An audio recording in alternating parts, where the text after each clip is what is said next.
This is a film study focused on the Detroit Lions' defensive choices, what worked, what didn't, in their 41-34 loss to the LA Rams. Of course, Matt Stafford's getting rid of the ball quickly, diagnosing man coverage often, and finding the right receiver, whether it was Puka Nacua or one of their many tight ends that made a play in this game. I'll give you, I think, 10 or 11 plays here, and my opinions will somewhat be interjected throughout the course of the video, and some summary thoughts at the end.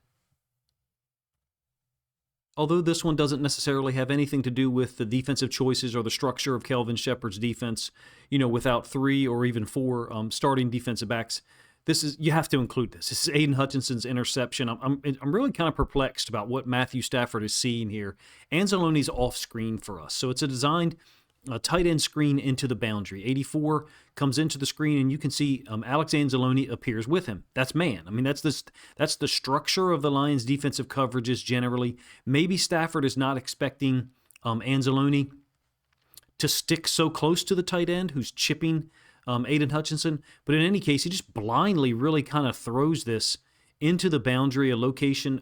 The formula is there for the Lions to be playing man. The tight end is there. Anzalone is there. It's really crazy to me that it happened this way, but look, you have to give credit to Aiden Hutchinson for being in that position, getting in the throwing lane, and then being able to catch the football, at such a close distance or close proximity to Stafford. One thing that's interesting here is oftentimes when you're playing man in defense, after a turnover, you're going to look to block the guy you were guarding. And in this case, Anzalone was guarding 84 into the boundary, but after the interception, he races all the way across the field to go block the running back. I think it's Kyren Williams. And as such, he does get a piece of him, almost kind of blocking the back, if you will. I was surprised that Kyren Williams didn't kind of over-accentuate that or exaggerate it and fall to the ground to try to elicit that penalty. In any case, that leaves 84 wide open to tackle Hutchinson. It didn't matter, right? The Lions scored on the very next snap, I think a 17-yard touchdown to St. Brown. I think it's a little too simplistic to say that Kelvin Sheppard's defense wasn't diverse enough or wasn't multiple enough. At times, Stafford and the Rams receivers and tight ends, they're just executing. They're just making plays. For example, the controversial touchdown that I'll talk about at the end of this video, it's an amazing throw from Matt Stafford. Now, does Sheppard need to put his safety Thomas in that position one-on-one to guard him? That's another conversation altogether. Here's one where they're trying to be pretty aggressive. It's on the second possession, like I said, after Detroit has taken a 7-0 lead. With Branch, Kirby Joseph, Terrion Arnold around, you can pretty much put them in almost any position to succeed. Here, you've got the ball out extremely quick on a heavy blitz from the Lions. Looks like to me Campbell is probably assigned to the running back man. The running back crosses the midline and picks up Anzalone. So I think by reaction, Campbell is just dropping out because he's now absolved of that coverage responsibility. As opposed to, let's say the running back released to this side, my guess is Campbell would take him and Anzalone would rush and or drop out. This to me looks like some type of banjo read between the two inside linebackers on the running back. Ball is out really quick on a safety blitz. Where that safety was pre-snap, pretty much the top of the numbers, is where the ball ends up being completed from Stafford to Nacua. Again, I got it at 2.26 seconds. I've got a timeline, for each one of these plays down here at the bottom of the screen, so I can just, pause it, look for movement, go back 1/100th of a second, and then try to do some quick subtraction or addition. But in any case, it's a 2nd and 10.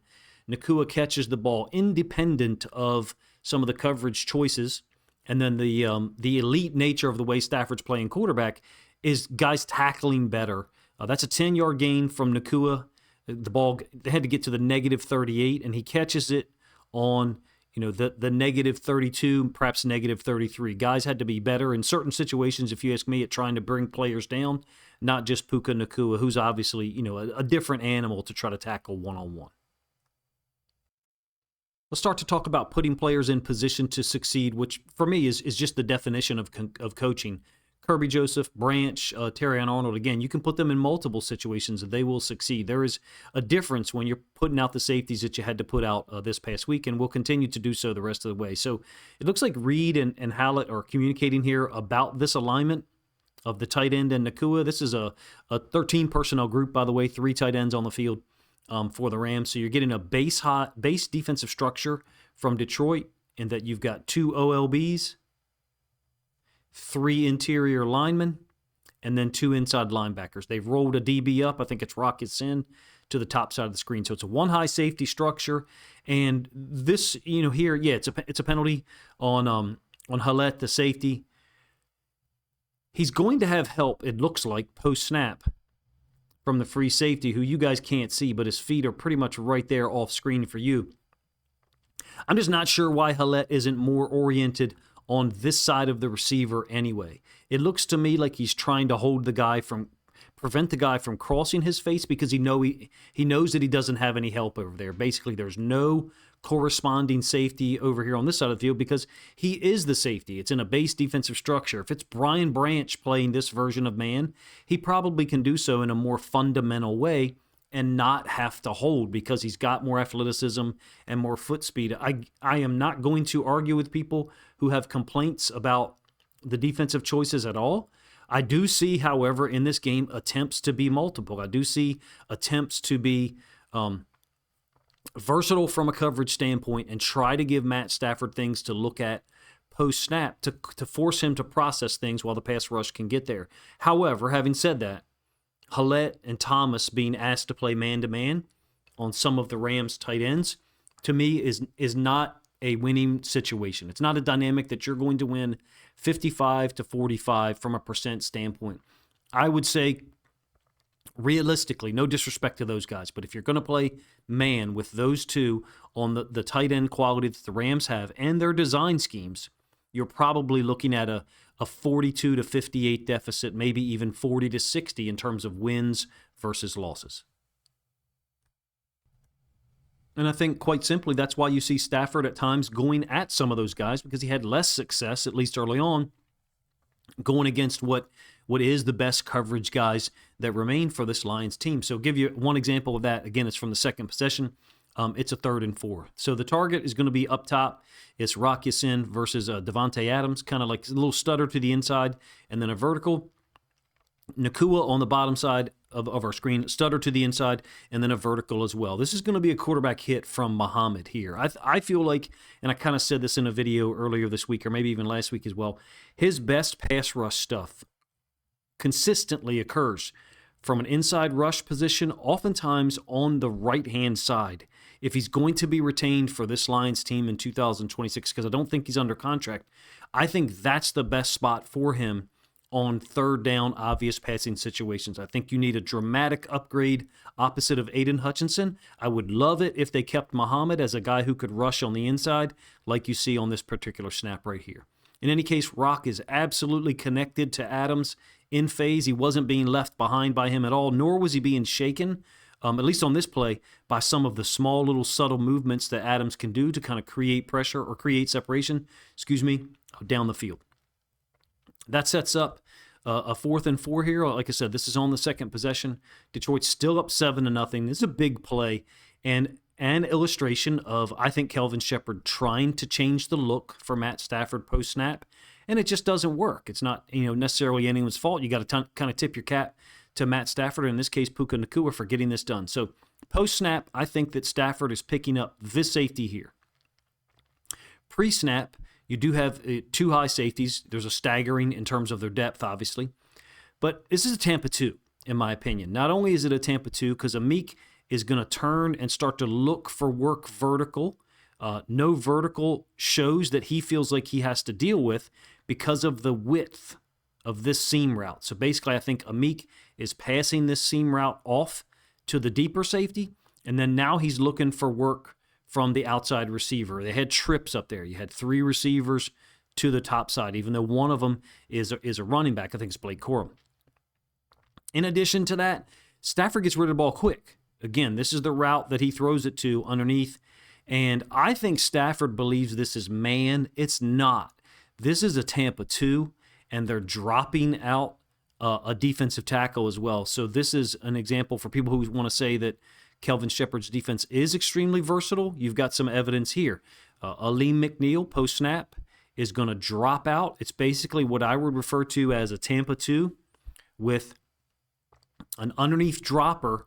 The ball's out so quick, it's not great for illustration purposes, but to me, Amik is your middle-of-the-field runner, in a Tampa 2, which really mathematically doesn't work because it's a 3-deep coverage. Flat defender, and then Anzalone is making it look like he's playing man, but he's not. He's passing that tight end off. It just happened so quickly here in terms of Stafford getting rid of the ball before Anzalone can respond in a way to try to make a play and deny Puka Nacua the catch. Just so you know, the line to gain here is the positive 41 for the Rams. So Nacua is catching it, just before Anzalone can get there and try to make a play on the ball. I just think you have to credit Stafford. Look, Stafford could have recognized zone. Quite honestly, he could have known that it was a zone, far quicker than any of us would be able to process it. I don't think so. I think he believes that this is man and a too high version of it, which Detroit has oftentimes played. I don't think he sees this necessarily at all. The Lions are trying to be slick here with a 3-man rush dropping out to a zone. In my opinion, I think you got definitely a zone turn there. But in any case, you're welcome to have a different opinion of what that coverage is. That is, even though I do think that Sheppard's defense at times has been a little too simplistic, easy to diagnose from pre-snap to post-snap, I don't think you really get an example of that there. Third possession here, it's a 1st and 10. This is after a 36-yard completion to Puka Nacua up the right sideline. The Rams are once again in 13 personnel, and this is just extreme manipulation if you ask me. The Lions are trying to get into basically what I would call a 6-2 look. They've taken Anzalone off the field. I'm not sure if Anzalone was injured or something like that for a moment, but you've got Malcolm Rodriguez on the field. Don't necessarily think that has anything to do with this play working so well. So it's a play action concept. Running back to the bottom side of our screen, the wide receiver, I think it's Whittington. This is essentially a clear-out route. This is the target, and it really puts, I think, Rock Ya-Sin up top in a whole lot of conflict. So you've got the play action to the bottom side of our screen, to the right side for the Lions defense.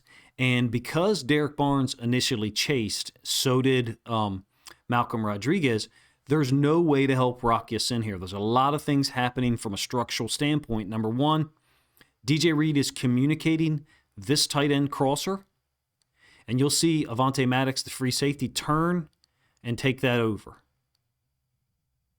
We're talking about this route here being taken over, or at least attention called to it, such that Maddox ends up turning to defend it. Now, the ball's already out from a Matt Stafford standpoint. It's not the reason why the play breaks down, but I'm just trying to show you the trickle-down or maybe trickle-up effect that occurs by this route and then the tight end in the flats. Rock really doesn't have a choice. If Rock takes the flat route by the tight end, if he takes this route by the tight end, Matt Stafford has no pressure on him whatsoever. He could certainly throw this ball to the back of the end zone. Again, it's a 1st and 10. So Rock is kind of trying to stay in between. To me, you're put at a deficit here, possibly by the 6-2 look, number one.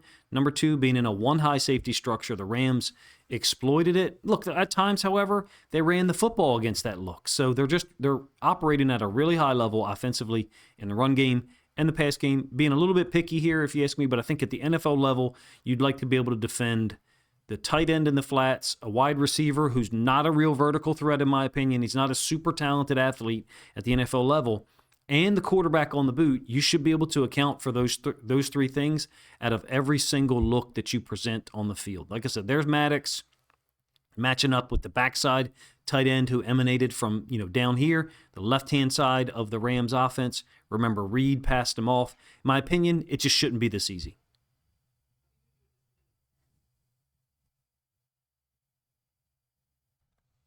That was, of course, when the Rams took a 14-10 lead on their third possession. Detroit has since answered to take 17-14 lead. We're into the second quarter. It's a 2nd and 2 after an 8-yard run on first down. Another example of kind of what I was just talking about. So it's a 13 personnel group. This time Sheppard has eschewed the 6-2 look that I showed you last time. Basically, you've got base personnel on here. Notice Anzalone is on the field and not Malcolm Rodriguez. I don't think it necessarily had anything to do with the way that Rodriguez played it, but it's a really cool design. So you get running back action to the top side of our screen, the right-hand side of the Rams offense. Stafford booting off of it. Watch the route by this receiver. He motions down, inserts into the C-gap, so between the tight end and the left tackle, Tight end briefly steps to Aiden Hutchinson to try to force him to hesitate for a moment, such that when Stafford does turn in this direction, he's briefly got space to diagnose or decide what to do with the football. As an aside, or a part of that, I should say, really great design. This is basically a pick route by the wide receiver. Again, it's the receiver who went in motion, inserted into the C gap.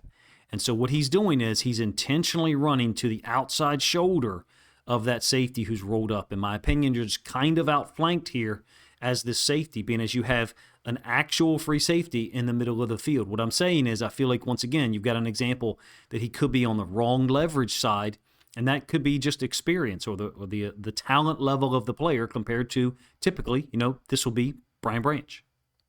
In any case, because of the pick that occurs, which again I think is by design, you can see what's happening. Tight end wide open. Very similar design conceptually. Stafford extremely adept at throwing to his left or throwing while moving to his left, especially out in the flats. You do get a quick tackle by Hallett, who was picked by that receiver, but unfortunately it allowed the Rams to get a first down. Still on that same possession, it's the fourth one. This is an irregular look post-snap by Detroit. And again, I am of the opinion that Sheppard at times should attempt to be more multiple, but when you have so many backups on the field at outside corner and at safety, Sheppard and the defensive staff may not trust those guys to be able to execute a wide array of concepts. So I'm open to that interpretation and that being closer to reality than maybe many people have put out this week. But in any case, it's a 3rd and 5, like I said, on the fourth possession. They're going to get a stop here. Technically goes down as a sack for Aiden Hutchinson up here. So they're going to blitz the nickel DB off the edge from into the boundary from a one-high safety structure. A lot going on post-snap. When I say irregular, this is what I mean. The one-high safety moved to the boundary to a two-high safety look. And then on the bottom side of our screen, we've got Rock Ya-Sin, who, of course, is an outside corner lined up near the line of scrimmage, and he's dropping out. It almost starts to look like he's becoming a half-field safety. You've got this wide swath in the middle of the field wide open. My suspicion is that Jack Campbell was probably assigned to take any vertical from the top side of our screen.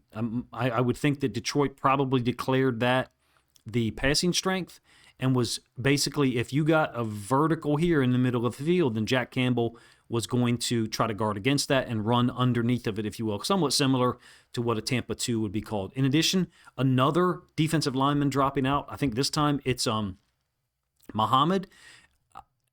For those of us, myself included, who would say you got to be more multiple and more versatile, to take the other side of that for a moment, the quality of the players and experience level that are out there in the secondary position in particular, but also over the course of a 60-minute game, you're going to face a lot of plays from Matt Stafford. I just don't think you're going to fool him more than once or twice out of the same look. You're not going to be able to trick him multiple times. This one happened to get him in terms of what was available to the Rams post-snap. You got Barnes dropping out, Campbell dropping out, and then I think it's Muhammad dropping out, and he'll kind of sit lower than Campbell does. We're talking about right here. This is very similar to something I call the glitch blitz, whereby Muhammad is going to occupy the center, and you kind of start the count there. What I mean by that is Anzalone will occupy the right guard, Hutchinson will occupy the tackle, and again, at the beginning of the breakdown of this play, I talked about the nickel blitzing off the edge. That's the idea, is occupy those players, drop Muhammad out late, try to get that nickel DB a free rush. Look at what happens. The right tackle peels off. They just do a really nice job of this, in my opinion, picking up the blitz. It didn't matter from the standpoint of Detroit still gets a stop here because Aiden Hutchinson gets the sack along with Anzalone. I don't think it was a split sack. I think that actually goes down as a sack, solo sack, I should say, for Aiden Hutchinson. My point is, it's not ever so simple, number one. Number two, you're not going to get Matt Stafford on that look multiple times in one game. You've got to have 4 or 5 or 6 different things that you can show him in obvious passing situations, and unfortunately, you may be able to show each of those things only once a piece. Detroit took a 24-14 lead there after forcing that punt. Like I said, we've now moved to the third quarter. This will be the last play that I talk about, to be honest with you now. It's I'll do two more, I think. It's a mug look it's quite interesting to me. So first of all, Aiden Hutchinson is off the field. All right, this is the first possession of the third quarter for the Rams. So for whatever reason, Hutchinson is off the field. So what they've done is they've put the best pass rush guys possible on, and they've basically their base defensive look. So they've put a strong safety down here at the bottom, once again on the tight end. Over the course of a 60-minute game, the Rams see these kind of looks. The one of the safeties, who are all backups at this point, being on a tight end, of course they're going to be able to take advantage of it eventually. I'm, of course, hearkening forward or back to the touchdown, the controversial one that's going to occur on the next possession. So because it's a five-man rush, and you have cover guys covering, there's a little bit of a trickery here, or a change-up, I guess I could say, but you certainly got man in all of these situations here, right? Now, from a Rams perspective, if they knew that Amik was going to fall down, then of course Stafford will be trying to work the ball there, but the pressure gets to him. First it's McNeil, and then it's Lopez. The changeup that I think Sheppard showed here has to do with who's guarding the running back and who's guarding the tight end. So normally, Anzalone would be set up to the tight end side, into the boundary. And Campbell will be responsible for the running back. Generally in 2025, Campbell's done a great job on running backs. Anzalone, a little bit more hit or miss, but the quality of the tight end talent that he's facing oftentimes kind of, means that he's going to lose some of those matchups. I suspect that this gave Stafford a little bit of pause. And what I mean is that now you have Campbell on the tight end, somewhat irregular, and Anzalone on the running back. Of course, they're both capable of doing that, but that's not the typical paradigm, or that's not the typical concept post-snap for each of these players. Again, Campbell on the tight end, Anzalone on the running back, but it allows them to get an actual five-man rush, even though Aiden Hutchinson wasn't on the field. At least two wins there, one of which was by McNeil, the other one was by Lopez. That allowed the Rams to get within 24-20. Detroit, of course, has to punt. The whole third quarter offensively was a mess. I did a huge, long video about that earlier in the week. If you haven't checked it out, feel free to do so now. Of course, the Rams are going to take a 27-24 lead here. This is a controversial play. I will talk about the snap before. They just converted a 3rd and 3 to Davante Adams over the middle. There was just way too much time for Stafford to throw. I had like 3.86 seconds, so a long time for him to be able to survey the field and then come back to Davante Adams over the middle. So you got man. Here's your outside corners. Rock Ya-Sin is in man down here at the bottom. Amik is man. I think that's Nakua in the slot to the right. And then Jack Campbell is manned up on one of the tight ends here, and it looks like Anzalone is set up to play man on the running back. This is the matchup where Stafford goes. Wouldn't you? I'm not saying that I think it's Thomas isn't a good football player, but it's not Brian Branch, number one. Number two, at this point in the game in the third quarter, the Rams, have been able to get enough data and look at some of the pictures and see everything and how he responds to some of these routes. This, to me, does not seem like putting a player, I'm talking about Thomas, like I said, if I got the name right, in a position to succeed. Look, it's a great throw, okay? It took a great throw to get it there, but because of the math that I did, at least, if it's accurate, 2.07 seconds to throw for Stafford, to me that means he knew where he was going with the football. He knew exactly where he was going with the football. That's kind of why I brought that up on the previous snap, in that the Rams knew if they got this look where the tight end was to the outside, and two is lined up over to him, it's going to be man, and we can go there. It's a great throw. Now, look, I'll be honest with you. I don't even know if this is a completion, let alone a touchdown, okay, to be honest with you. And I'm open to whatever comments or evaluations you want to have, yay or nay, about that. I don't think the dude has control initially. Ends up out of bounds. And something I discovered or saw from the end zone angle, which I'll get to here in a moment, is the DB's foot actually hits the football as the catch would be, I guess you'd call it, completed, to use NFL parlance. And I really hate that phrase, to be honest with you. There's so much to be said about this one, and I'm sure at this point, there's been much better breakdowns than mine. But what I want to point out, or what I think I notice is, if he has control now, then of course he's down. They since ruled, obviously, that he didn't have control before the end zone, And then he did once he got in the end zone. I don't even know if the ball is under his control now. It's certainly not when the foot hits the ball, it looks like to me, and bobbles it. Look, I just went through an Isaiah Likely situation as a Ravens fan where if you don't control the ball for the entirety of the catch, completing the catch, they called it, that it's not a touchdown. I know it's a different dynamic. This guy's laying out of bounds. Technically, I would say he should be ruled out of bounds. If he has control of the ball and then rolls out of bounds, that shouldn't matter. My point is, I think he maybe lost control twice during the course of that catch. There's far better angles than the one that I just showed. They talked about it on the broadcast.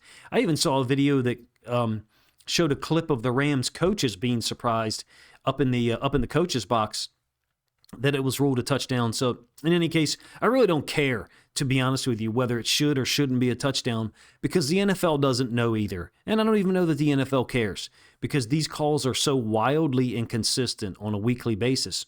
It almost seems like the NFL from outside the stadium can make the call be whatever they want it to be and then justify it from whatever angle they wish. I'm here to focus on the Lions, particularly their defense in this video. Do I think that they were at a matchup deficit at times with the Rams? Yes.